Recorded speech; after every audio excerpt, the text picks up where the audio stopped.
आणि एक महत्त्वाची अपडेट हाती येते। 15 ऑगस्टला मंत्री आदिती तटकरे ध्वजारोहण करणार आहेत। रायगडमध्ये आदिती तटकरेंच्या हस्ते ध्वजारोहण होईल अशी माहिती मिळते। राज्य सरकारकडून तसं परिपत्रकच जारी करण्यात आलेलं आहे। त्यामुळे एकीकडे रायगडचा आणि नाशिकचा पालकमंत्री पदाचा वाद हा अद्यापही सुटलेला नसताना आता या 15 ऑगस्टला मंत्री आदिती तटकरे या ध्वजारोहण करणार आहेत। राज्य सरकारने तसं परिपत्रकच जाहीर केलेलं आहे।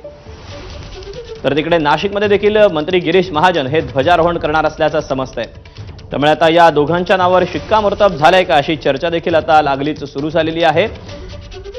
रायगडमध्ये शिंदेंच्या शिवसेनेनं पालकमंत्री पदासाठी दावा केलेला आहे, तर तिथे नाशिकमध्ये भाजपनं देखील दावा केलेला आहे। आणि अशातच आता या ध्वजारोहणासंदर्भातले हे अपडेट येत आहे। अपडेट जाणून घेत निलेश बुधावले आपल्यासोबत आहे। निलेश, दीपक, सातत्यानं रायगड जिल्ह्याचा जर आपण विचार केला तर आदिती तटकरे आणि भरत गोगावले यांच्यामध्ये कुठेतरी शिवसेना राष्ट्रवादीमध्ये वाद रंगल्याचं पाहायला मिळालं होतं। राष्ट्रवादीचा कायम आग्रह आदिती तटकरेंसाठी आहे, तर कोणत्याही परिस्थितीमध्ये आम्ही दावा सोडणार नाही असं शिवसेनेच्या लोकांचं म्हणणं आहे। आणि भरत गोगावले यांचं नाव देखील पुढे केलं जात आहे।